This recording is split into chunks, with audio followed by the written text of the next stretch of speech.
سلام بچه‌ها، من مملم. خوش اومدید به چنل خودتون. امیدوارم که حال دلتون عالی باشه. تا حالا شده با خودتون فکر کنید که چرا باید همیشه ما اسنایپ بزنیم؟ اون کسی که نمیتونه اسنایپ بزنه باید چیکار کنه؟ بریم توی گیم پلی تا واقعش براتون تعریف کنم. قبل از هر چیزی حتما چنل ما رو سابسکرایب کنید بچه‌ها، که قراره کلی ویدیوی خفن داشته باشیم هر یک شنبه ساعت 4 توی این چنل منتظرتون. خدا یه گیم پلی مست آوردم واسهتون توی رنک لژندری. و خب میدونید توی رنک لژندری اونم توی سرچ اند دستروید گیم پلی جمع کردن خیلی سخته. حالا من اگه هارد پلی میدادم راحت‌تر میتونستم کانتنت جمع کنم، ولی خب ترجیح دادم بیشتر اون سبک بازی توی سرچ اند دستروید واسهتون بذارم و خب نظر شما رو هم بدون. این گانی که الان دست منه، حالا آخر واسهتون اتچمنتشو گذاشتم. واقعا میتونم بگم جایگزین مناسبیه برای کسایی که نمیتونن دیل بزنن یا دیل خسته شدن. حالا من با همین مثلا MVP شدم، اونم جلوی تیم عربا که حالا اسمشون رو بخونید، پینگا رو ببینید، اصلا تیرای من رجستر نمیشه. مثلا ببین با چه گونی منو دو شات داره میکنه. واقعا سخت. پینگ منم که دارید میبینید مثلا 80 یهو میشه 40، یهو دوباره میشه 120. و خب این نوسانه خیلی اذیت میکنه دیگه.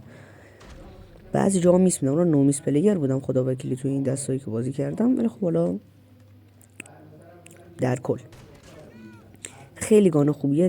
توی 99% مواقع وان شات بالاتر هر چی بزنی وان شاته. بعضی موقع از رنجای خیلی دور هیت مارک میشه، اونم مثلا در حدش از 3 دونه دمیج میمونه و خب یه کوچولو فشار داره. اینجا ببین پینگ منو مثلا اینجا نخورد، اصلا بهش نفهمیدم چی شد، بعد خورد. اینم فقط از توی یک دونه مچ گرفتم واسهتون، گفتم یه مچ پلی بدم و خب دیگه ببینید که مثلا توی یه مچ چی کار میکنن. هایلایت توریش نکردم که برم مثلا توی هر مچ یه دونه بزنم بیارمش. گفتم همین یه دونه مچی که پلی دادم براتون کامل بذارمش. حالا کات کردم، ولی خب من میگم بازی خودم تا جایی که نمردم واسهتون بذارم. اینجا میله نداشه، یعنی خدای میخواد واسهتون بذارم. اسپیار 208 بچا واقعا گان خفنیه. حالا باش بازی کنید میفهمید. حس پلی عجیب زیادی داره توی هارد پوینت. برای اونایی که بیرون از پوینت بازی میکنن خیلی کمک کننده است. حالا ویدیوهاشو واسهتون میذارم. ببین مثلا اینجا هیت مارکر 2 دونه ازش دمیج مونده بود. گان تمیزیه خدایی. حالا نخوام مثلا خیلی ازش تعریف کنم، گفتم که بعضی موقع هیت مارک میکنه. بعد برای اونایی هم که خیلی سری نمیتونن چنج کنن روی گانو بزنن، اگه دستشون باشه یه کوچولو احساس سنگینی میکنن، نمیتونن خوب پلی بدن، که برای اونم من ویدیو میذارم بهتون کامل توضیح میدم که باید چی کار کنید. فقط تنها کاری که کافیه شما بکنید اینه که چنل رو سابسکرایب کنید، ویدیو رو لایک کنید. سابسکرایب نکردی ویدیو رو تا آخر ببین حداقل.